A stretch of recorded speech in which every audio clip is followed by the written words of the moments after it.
Good morning and evening, everyone. Welcome back to another episode of your favorite middle-aged gaming show. Today we are back talking about another really famous game or AAA game. We have to apologize as well if you're expecting a stream on Tuesday evening American time or Canadian time and Wednesday morning Taiwanese time. That is not happening because there is something, going on with Taiwanese ISPs on the internet. We're not sure what it is. I've had issues. Adam's had issues. So we apologize, at least for the moment. Streaming will be put on hold until the ISPs fix their issues or we figure out some sort of magical solution to it. Anyway, enough of the housekeeping. We have a bit of other stuff to say at the end of the show. Today we are talking about a game that I'm not very familiar with, but a game that I'm looking forward to playing, and a game I will probably pick up at full Switch price, which is Metal Slug Tactics. If you're listening to this now on the podcast or you're watching the YouTube video, you probably want to skip about 20 minutes ahead to just hear this part. Because as usual, right, we try to give you guys an idea, like for people who are listening to this again or listening to this later, right? Like what games should you be playing? What games have we been playing continuously? What's our progress? It's like, is there a point in Hearthstone? No, that is a bad example. Is there a point in Dragon Quest Builders 2 where I'm like, oh my God, Crian's hit this point. This makes me realize I don't want to buy this game, so I'm not going to buy it.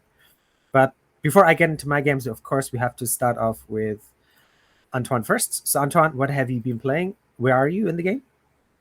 So as usual, I'm playing Tales of Arise, and I had a day off actually for the past 2 days, so I had a long weekend. So I tried to rush it a little bit because Sniper Elite is getting out in 3 days already.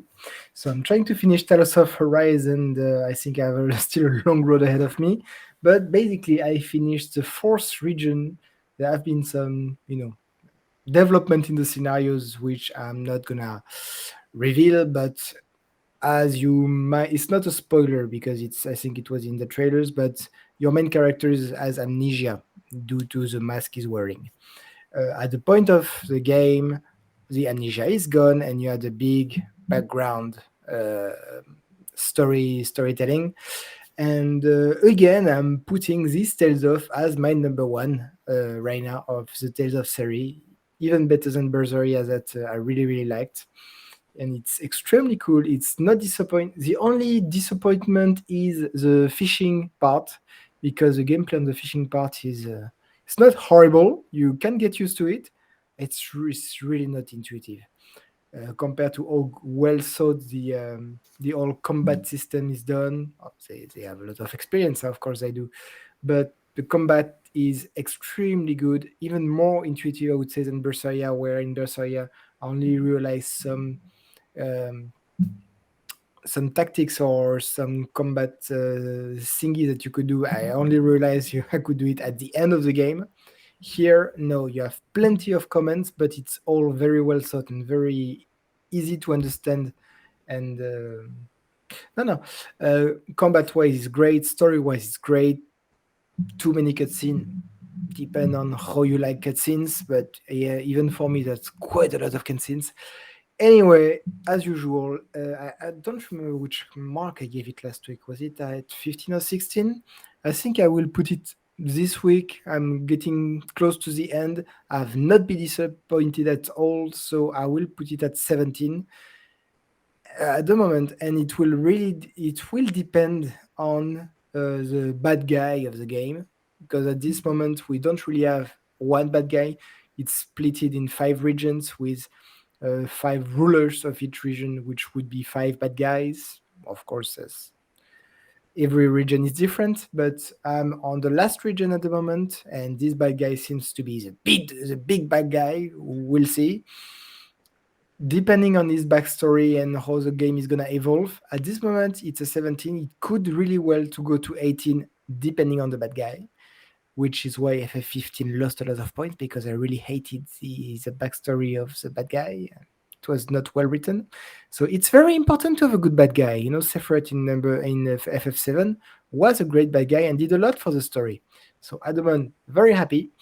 And I'll tell you more, yeah, maybe next week. Absolutely. Since you brought up Final Fantasy and we can't go an episode without mentioning it, I have a Final Fantasy question. I saw something in the news this week, and you guys can tell me Final Fantasy 15 was supposed to be made by somebody and then it was canceled or something like that? It was supposed to be 13 verses. Oh, okay. No, the canceled thing was the guy who makes Final Fantasy 14 is also the same guy who's making Final Fantasy 16. But he was saying that his original, when he first came to the first game that he worked on, or his team worked on, was supposed to be kind of a Souls-like game, and had a lot in common with Bloodborne. And so he was saying that it was kind of funny how many parallels there were between the game that he was originally working on and Bloodborne, and later on that game got canceled. It wasn't a Final Fantasy project, though. So it wasn't like a Final Fantasy Dark Souls like No. And it was supposed to be made before Bloodborne. Yeah, so it's supposed to be made before Bloodborne, but they were saying that they had a lot of interesting things, like they had the trick weapon thing, weapons that transform. That was part of it. A lot of the weapon designs were very, very similar. The setting was very similar. There were some other things in there, but he was saying that basically they were working on a game that later on, and he says this is probably just likely coincidence, but yeah, he was working on a game that had a lot of similarities with Bloodborne. That game got canceled, and then later on he ends up doing 14, and now he's doing 16. Coincidence, we like those. Well, I mean, because FromSoft and Square Enix are two different companies, so unless somebody's stealing secrets, which is unlikely. But I mean, I think it was after Dark Souls, but before Bloodborne, so yeah. Okay. And you're still playing Norman Reedus? Yes, I am playing the Norman Reedus simulator. So it's fantastic. The shower scenes are very well done, tasteful. Yeah. So I am on chapter 6 or 7. I guess I'm actually maybe in chapter 8 now. But I think there are 14 chapters in all, which I only have one more city to connect in the Central America area. So, Central USA, or they call it UCA now. So I have one more city to connect. I still have some preppers that need to be connected as well. But yeah, I'm on my way to Edge Knot City, but I'm only about halfway through the chapters. I think there's 14 chapters in all, but they kind of vary in length. So I'm not sure how much of the game I have left. Because some of the chapters, you're connecting multiple cities and there's multiple story beats, and other chapters are one boss fight. So yeah, we'll see. I would say I'm probably a little over halfway done. I've already... of the characters that seem to be pretty major to the game, you have Die Hardman, Deadman, Mama, and Hartman. And I've already done the Mama and the Deadman chapters. So that would leave... And then I'm on my way to Hartman, and then that means that the only other mysterious person would be Die Hardman. So I'm getting pretty close to the end. Nice. So, I mean, I like how Anton put it towards the end with the score, like comparing your last week's, hypothetical score to this week's hypothetical score. What would it be? Feeling better about the game, feeling worse, enjoying it more, enjoying it less? I would say in a way, I'm enjoying it the same, but I would say that in a way I'm enjoying it more. Basically, what's happening is because last week I was spending a lot of time connecting all the different nodes across the map. So it was kind of it's not something you have to do, but it's something I wanted to do. So I was kind of doing chores, and I was really enjoying that. But now that I've gotten most of that knocked out of the way, I can focus on story. So the story's coming a lot faster right now. So in that sense, I think I'm probably enjoying it more because it's not so much I'm doing the same thing over and over and over again for fun. I'm actually progressing. So in that sense, I think I'm having a little more fun with it. But I don't think my enjoyment of the game itself has changed. Okay.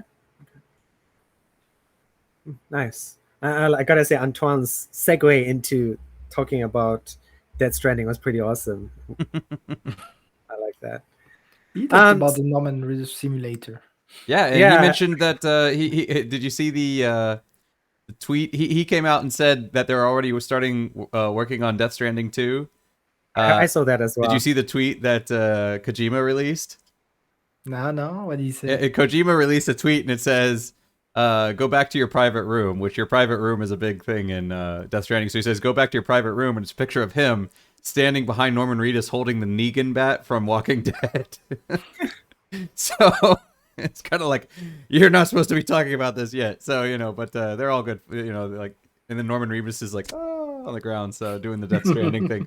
So, you know, they're having some fun with it. You can tell they're good friends and they're enjoying themselves. So, yeah, I'm kind of curious to see where it's going to go with that, because the whole point of the first game is connecting reconnecting the country. And obviously by the end of the game, I'm assuming we're going to have done that. So, I mean, I don't know, maybe I guess I'll have to reach the end of the game to see how there's going to be a sequel, but yeah, exactly. Just wait for the story. It's a Kojima story, so it's very convoluted. Oh, okay. Yeah, I wasn't sure if this was one of those things where like the end is going to be in such a place where you could do a sequel, or if it's just one of those things where the end's pretty cut and dry, and they're just going to have to come up with some new excuse. So I'm excited to find out. Okay. As long as it's well written, honestly. Oh yeah, no, that's fine. Yeah, I mean, big space to yeah, like in the Metal Gear Solid, you can always say, "Oh, there's a new mission," right? So it's not a big deal to have a new one. But in this one, yeah, the entire point is to reconnect the U.S. And I'm like, if I accomplish that, what's my next goal? Yeah, reconnect Canada. Reconnect the world. Oh, reconnect Canada. There you go. But then it wouldn't be the UCA anymore. It'd be the UCNA. I'll take it. Hey, this training took a long time to make. It was like 5 years, something like that, right? I don't know. Because I remember. It's just funny because I keep doing these games where I don't play them on time, and then I play them finally years after they're supposed to be done, and then when I finally get around to playing them, they suddenly announce they're doing the next one, and I'm like, so I mean, it makes me weird think coincidence. like maybe the next one's not going to come out until like 2025 or something possibility. Like that. That's impressive. Yeah, and we're still waiting on news of Final Fantasy VII Remake as well. So I was trying to say Star Citizen there. Nope, we have news on that. It's not coming out until 2027. Yeah, 2027, 2023. But the Xbox the Bethesda thing is coming soon, right? When's that? Starfield? No, the Bethesda showcase. Oh God, I forgot. Yeah. Soon, when is that in June. Because I believe beginning of June you have Diablo Immortal coming up. Mm-hmm. Oh yes, Diablo Immortal next week. Yep. And I think the showcase is right after. So I'm gonna install Immortal on my phone if it's possible, and then give it a go there. Isn't Immortal coming to PC too? Yeah, but the problem with PC is there's no upscaling. It's just literally a phone port. So it's there's no upscaling. There's no resized UI. Guys, I watched a YouTube video and they said it's pretty much the phone UI is on a PC, which doesn't make sense. So you still have like all the little like things on your screen, and it's sized for a phone. So like half your this is a tiny little window. Yes, that's horrible. Come on, guys, Genshin Impact can do it. Get with it. Maybe you can run on BlueStack. Yeah. No. But I mean, you can play it. But it would be, he's saying it would be zero. There'd be zero difference between playing it on BlueStacks and playing it on your PC. Your PC is basically just it's got a built-in version of BlueStacks. Blizzard launcher. It's an official Blizzard release, but it's just it's available on PC, and I think they just did it to appease PC gamers without appeasing PC gamers with like 4K resolution or resized UI. No, it's just a phone port. Lazy. That's lazy, exactly. So lazy. That does not give me any confidence in the new Blizzard. We are releasing Diablo. So I mean, maybe it'll be because I mean the phone version of people who have played on the phone have said actually it's nice on the phone. So maybe I'll say the same thing because I'll probably give that a go next week at some point and see how it runs on my phone. But before we get into Metal Slug Tactics, I'm still ongoing with the Dragon Quest Builders 2 and still Orcs Must Die, still Hearthstone, still Deep Rock Galactic with all the different people that I play with. But Deep Rock Galactic I'm enjoying. it's nice in that, like, because basically it's just like procedurally generated missions, and you just do missions to get new weapons. Pretty much that's where my brother's in at the moment. Pretty good. I would say, like, I mean, we're probably like for about 30 hours of group play. I would say after the first 15 hours or so, the game drops down from like a 9 out of 10 to like a 7 out of 10, just because you've pretty much seen everything. The only like still the fantastic part of the game is when you finish the mission and you have 2 minutes to run to the exit before the rocket leaves, and you're stuck on an asteroid full of bugs that want to eat you. Otherwise, it's no. Hearthstone, this season's going pretty well. Lots of fun. I'm actually wanting to play it and stream it. So I've been like, I tested out my Hearthstone streaming setup on the weekend because I had to redo the deck tracker and the overlay and that sort of stuff. So there are lots of like really interesting decks, lots of interesting ideas of sort of trolling somebody. Like there are some really cool trolling decks that I do get a little bit of enjoyment out. I have to say that much, where you play and the other guy's like, oh my god, this guy's losing, and then you just kick their ass in the end because like, oh no, this is totally true. It's one of those decks where you can't do anything about the win condition. You can't beat my win condition if you don't beat me before like 10 minutes into the game, and I just win automatically. Actually, I wanted to ask you about this, actually, because Go. Hearthstone has been released years ago. And for new players like me to come into it, it's too old and too developed for me to get into it, because I know that I'll never be able to beat a guy like Crian, really. So I wanted to ask, since you do this, do you think you can record and do, I don't know, maybe an explanation or tips and tricks, or so I can understand why the guy in front of you has no chance of kicking? Because right now I just see some card and I don't read the description, so I don't really understand what's happening. No. I mean, like, even for new players at the moment, like there's a few YouTubers, they do like a free-to-play runs. If you started and you didn't pay any money, God, how many hours would that be? In about 100 and no, how much would that be? 150 hours without paying any money, you'd get a competitive deck. Only 150 hours? Only 150 hours.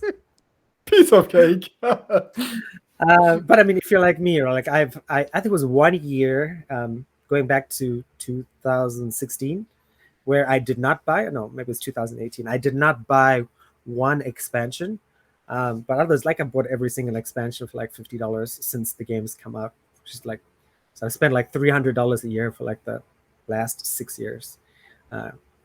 So it's, yeah, but I definitely plan to, if the sort of stars align and things sort of work out, I will definitely try to stream Hearthstone once a week. Yeah, no, if you have time, it's just because I'm interested in it. It's just like I'm not interested in spending 150 hours to start having fun about it. So if an experienced player can already say, hey, here's what's happening, and I'm going to kick his butt. Okay, I understand. I mean, but like with most card games, right? Like you buy the most recent sets, you pay about $100, and I think most middle-aged gamers like our age, if you're working in an established career, $100 is neither here nor there, and you're in, and pretty much you've got a competitive deck just by buying the last 2 expansions. Yeah, I'm just not a big fan of like pay to win and stuff. Yeah, no. Hearthstone is definitely not pay to win. There's like the most competitive decks are like the decks not with these like fantastic legendary cards. They're not like that. Like if you put a deck with the most expensive cards, you wouldn't win. It's unfortunately, if Hearthstone was pay to win, I'd be winning all the time because I paid more. Right? But you have an advantage if you pay more because you have more cards to choose from when building your deck, right? Yes, but some cards there's just no synergies in the cards. So it's the way Hearthstone has moved towards in the last 2 years or so, has moved towards sort of deck archetypes where there is no, like, I would say you go back 4 years ago where there was a kind of deck which is like a control deck where you just put all these like really high-end cards in it, and you just sort of grind out your opponent whatever they play, you just destroy it, and then you just win because you have all the best cards. It doesn't work like that anymore, unfortunately, because you have aggressive and defensive decks. But we won't make this a Hearthstone episode. Last thing I want to talk about is Dragon Quest Builders 2. It is still ongoing. I was telling my brothers I understand why people pay $60 for Nintendo games, because there's just so much freaking value in them. I can see this part where I thought I was getting close to being finished.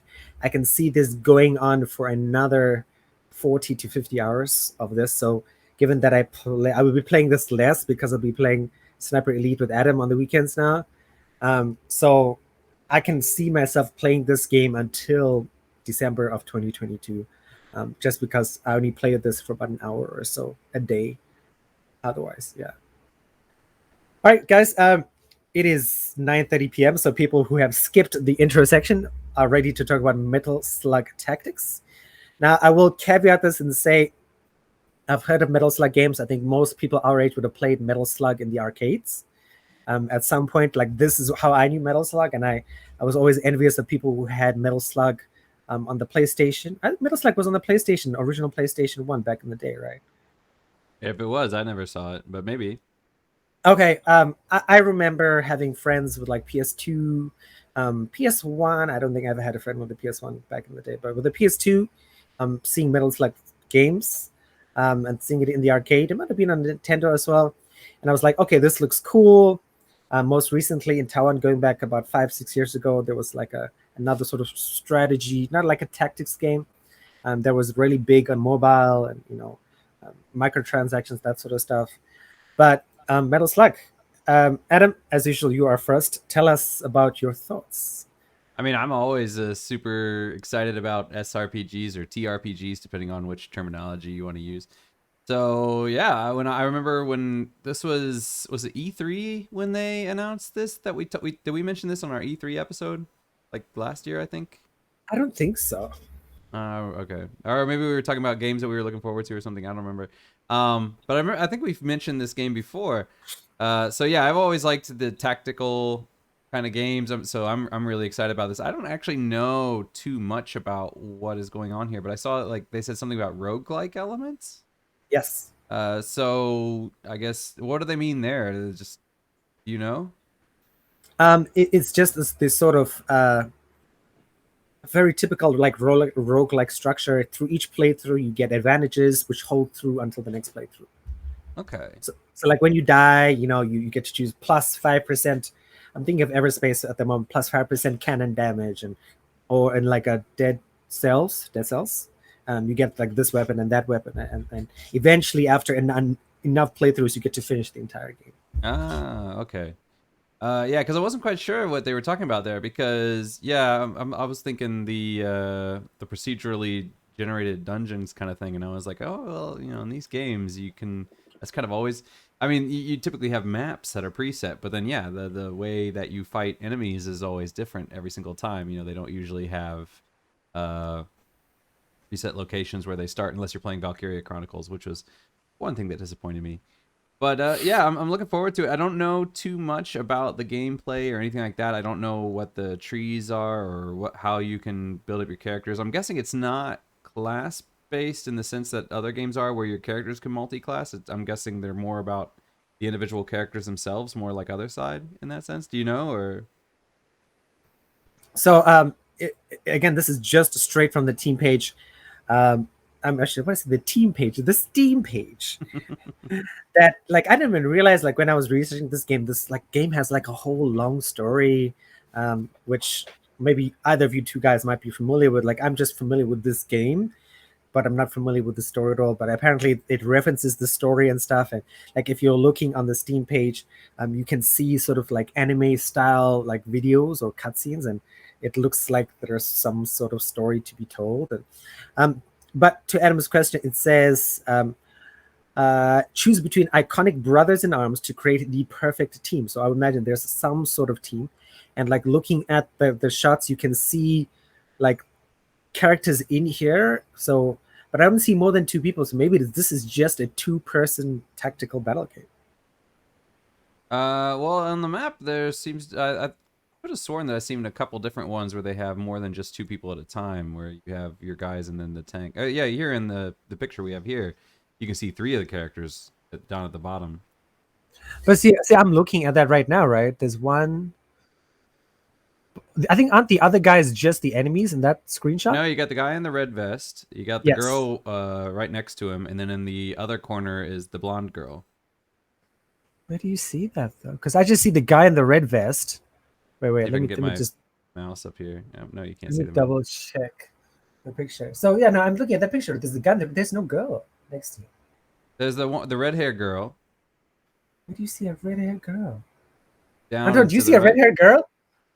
I don't see the picture you're talking about. You don't see the picture? Hang on. No. Yeah, Oh, well, 'cause- yours really tiny Yeah, on your exactly. screen. It's super tiny, but yeah.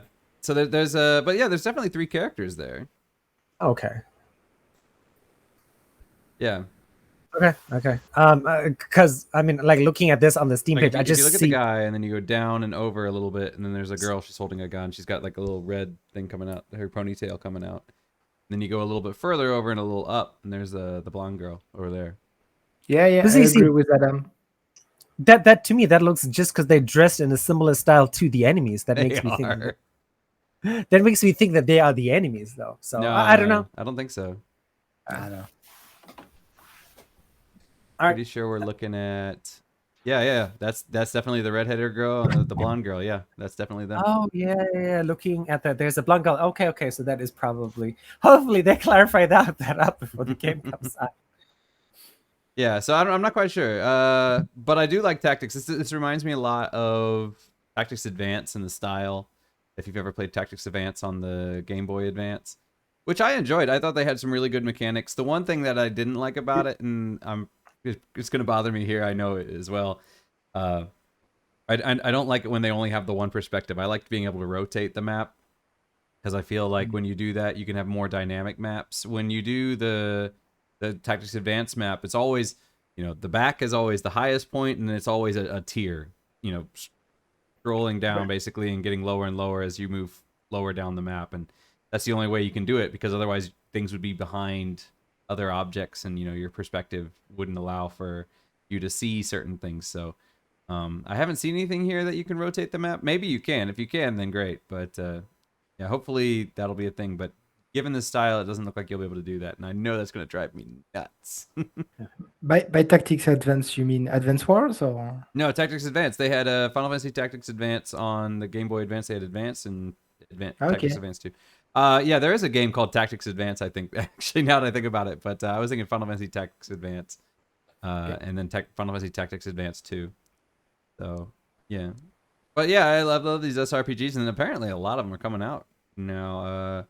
Was it Disgaea 6 Complete is coming out in the next month, and so is Relayer, which I'm kind of curious about. But yeah, I'm looking forward to seeing more of it. I haven't seen too much gameplay, or at least the gameplay that I've seen is just kind of showing you the map, so it hasn't really gone into the mechanics of it.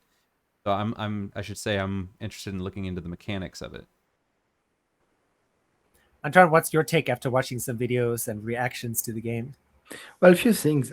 First of all, we talked about Metal Slug, in our podcast about old 80s arcade.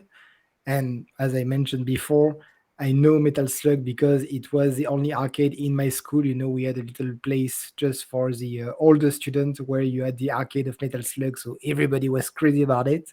And of course, that's how I knew it, and it was fantastic. And it's slurp our coins like faster than possible, through arcade style. Adam, are you hearing that?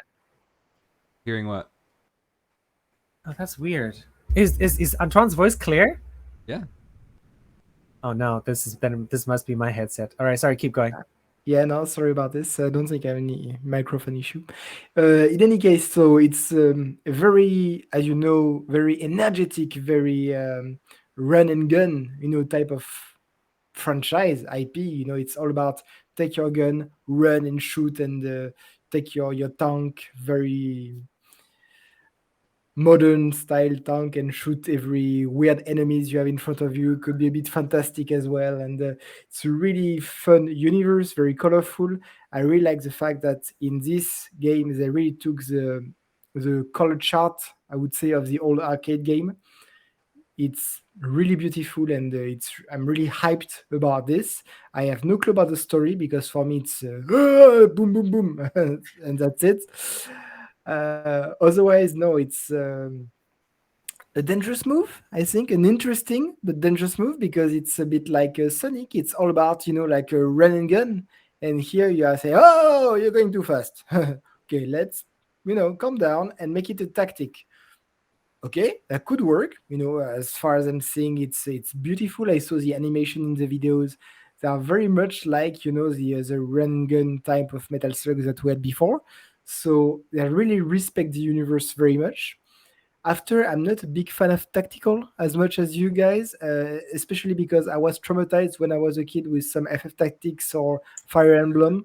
Because I don't know if you recall, but at the time when one of your character dies, he dies. You you level him up, and he made a mistake, and he dies. And I was traumatized with this because, for instance, I love chess, but I'm very bad at it, and I always lose. And no, when you're sweating on your battles, thinking, how am I gonna win this battle? I was more like, how am I gonna win this battle without any of my guys dying? And I was like, it's too cerebral for me. I can't do that. So I had fun on Advance Wars. On this, I'm not sure if you can.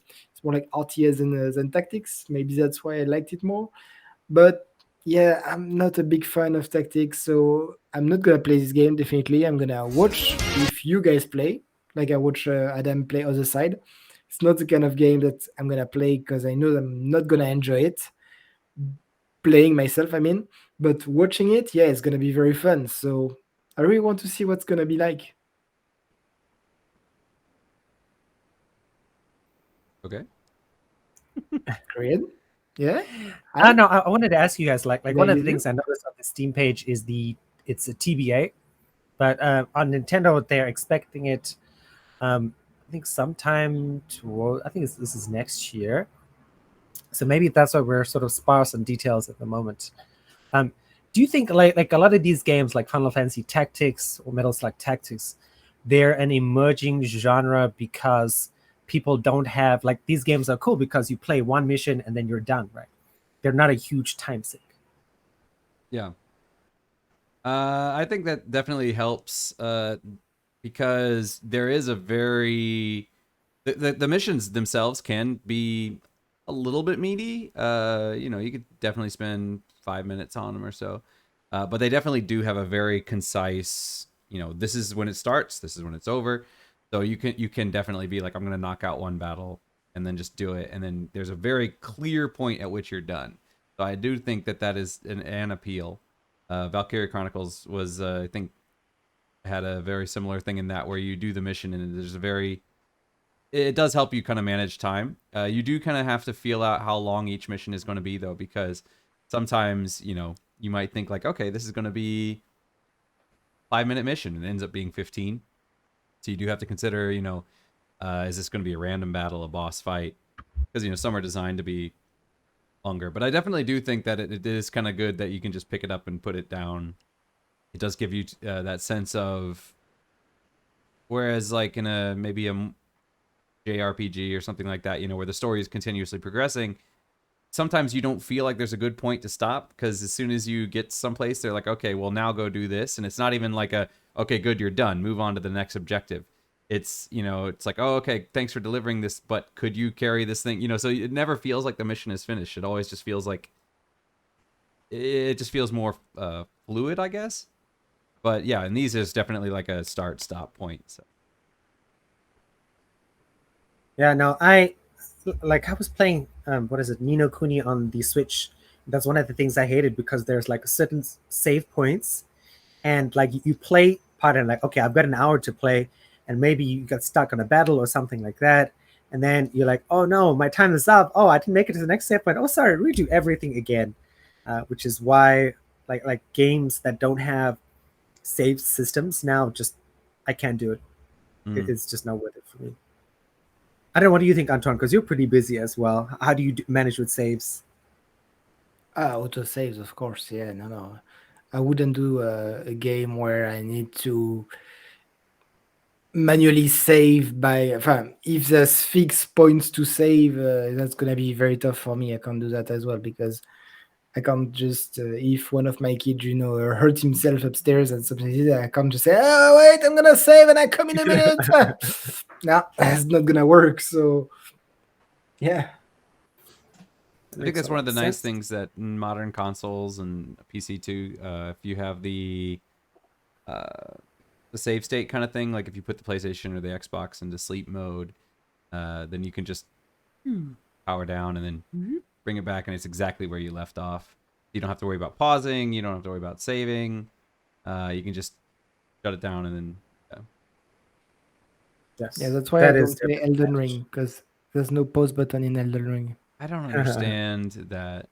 Why? Yeah, and then people apparently you can pause, but what you have to do is you have to go into the menu and then go into like select tutorials or manual, or there's like some thing that you can go into, like go into settings. You have to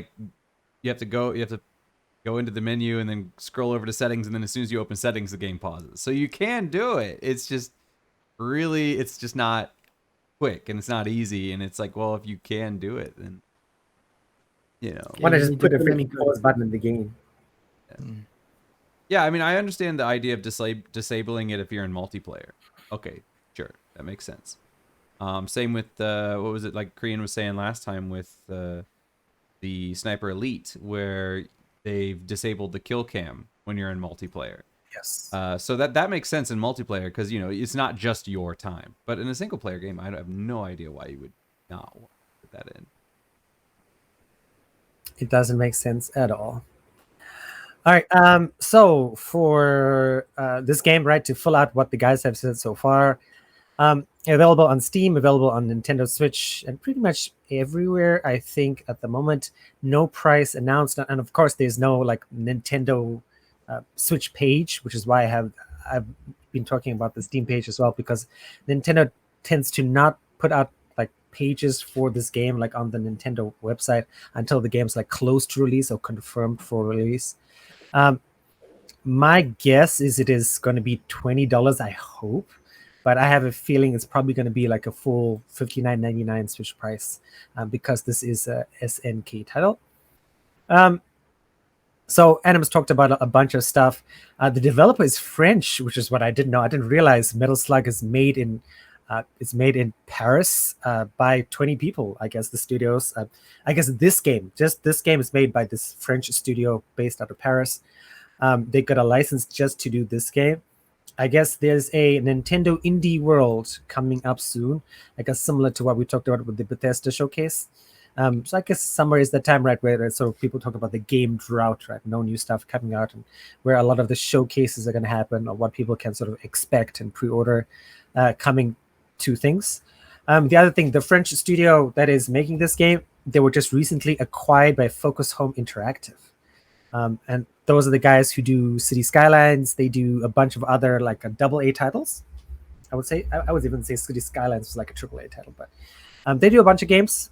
So it's kind of cool that it happened. And I mean, like you start off with a small studio and then you're acquired by Focus Home, and Focus Home is like $1 billion company as well. And so there are a whole bunch of other Metal Slug games, like again referring to Steam charts at the moment. The most popular Metal Slug game on Steam at the moment is Metal Slug 3, which is, as of 11 minutes ago, 17 people were playing it on Steam. So not a massive amount, but then again, I think like this kind of game is kind of wasted on like a powerful PC with a 3080 or 3070 Ti. This is definitely more of a Switch style game, which is why I chose this for today. But that's it, guys. This is the game. Something to look forward to in the future. Maybe something to favorite or add to your Nintendo wish list, however you're keeping track of it. I mentioned our website Deku Deals before. And if you are interested, please let us know. We're checking Twitter at least once a week, or if I'm checking Twitter at least a few times a week. So please comment. I'm also tagging Adam very often. Adam always writes some interesting things. So you guys should follow Adam on Twitter. Antoine on Twitter, I have forgotten what his Twitter handle is. I'm never tweeting and I never check Twitter, so forget about it. All right, forget about it. Um, the other thing to mention as well is so next week, we were supposed to have a guest on today and maybe a permanent addition. He will be coming on next week. And next week, Adam is going to be, or we are going to be researching the game Soul Hackers 2, which I have never heard about, but Adam's going to fill us in on the juicy details of next week. And then in 2 weeks, we're going to be talking about what is Antoine's game? You told me about it and I forgot.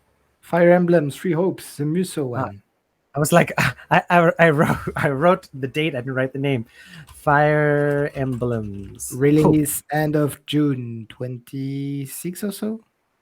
So this we'll be talking about this according to my calendar on June 15th, so just before the game comes out. Perfect. Okay, and then Antoine's friend Eric is going to be joining us next week, and the week after that we'll talk about his game, and then my next game will be the end of June at some point. So housekeeping for today is okay. So as usual, the quick question is, Adam and Antoine, is this a buy for you or a wait for a sale? You mean the Metal Slug Tactics?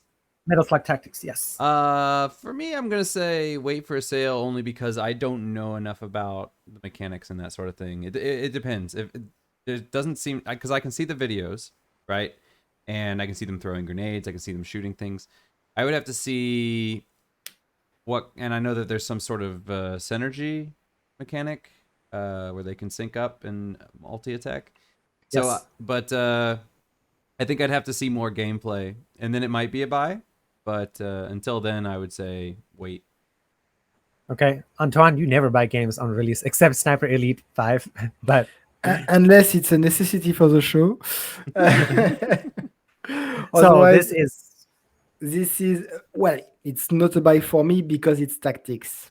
Otherwise, Metal Slug, sorry, is a fantastic franchise, and I really think it's gonna be a really good game, even though it's tactics. And I'm gonna watch some stream of whatever French player plays it. And honestly, I think I would recommend it if you're into tactics. So it's a very niche kind of game. You need to like it. And if you're like me and you love chess, but you're really bad at it, well, it's better to let the pro play and you just watch and enjoy. Otherwise, I would say bye, but it's a tactic. So sorry, guys. for me, I mean, of course, it's a buy because I do like tactics games. I do think this is gonna be one of those sort of like 15 to 20-minute missions, and I like the idea that this is like Mario. They had Mario and the Rapids. They had this sort of tactics game, and I've got this. I bought it on the Switch, and it's pretty good. But there's a lot of story in between the game, and I don't like the story. And I feel like this is gonna be like very low on story, more on the tactics stuff, which is awesome because story just drives me insane most of the time. Like in Dragon Quest Builders 2, there's a lot of like dialogue stuff now, and I'm just like B. I'm not reading anything, which can be a bit detrimental at times. But yeah, no, and I have the feeling recently like I want to collect Switch games because I like even though there's literally just an empty freaking box and a tiny little SD card inside. There's no manuals, no cool anything. But I want to have the box for some reason. So this would be a buy for me. And anything you guys want to end up with? Any pearls of wisdom? Anything about games or habits or things or news items you want to last quickly mention? There's been some news. I've seen a lot of news recently. Nothing terribly interesting. Antoine, anything you want to say? Honestly, no. Just can't wait to have Eric join the show next week, and hopefully on a regular basis. And Okay. and just say a hi to Phil, who recently restarted playing on the FF14, and maybe I hope he's gonna be able to join us either on Sniper Elite or whatever. Multiplayer is always done for multiplayer. Only issue is that me being in Canada, him in Taiwan, and he has a very different playtime than Crian and Adam. He plays much later into the night, so it's always kind of hard to find each other. But we'll see. I really want to start to do a multiplayer game with him as well. So we'll see how we can do that. Yes, you just reminded me. So Adam and I will be streaming this week, Saturday, 10 p.m. Taiwanese time on Saturday evening, Trying to 10 anyway. a.m. Saturday morning. Oh, we're gonna try to anyway. Yes, exactly. We don't know. Like the consensus being, like we spoke to Full as well. Full has been having internet issues, which makes us think, given the hardware and disparities between ISPs, it must be like the sort of underlying issue between whoever does the backbone here in Taiwan. We're gonna try. I mean, at least, or maybe we just record it and then upload it later. Just upload the full stream as a video, just like what we're doing today. So, but yeah, no, keep an eye out for that. This could be Sunday, breakfast TV while you watch us shoot people in the head in Sniper Elite. So, yep, keep an eye out for that. Let us know what you think. If you have any questions, if you want us to discuss the game next week, before we start. Otherwise, that is it. I hope you guys enjoyed today's show, and we will see you next week, Wednesday, to talk about Soul Hackers 2. All right, bye-bye. Bye. Bye-bye.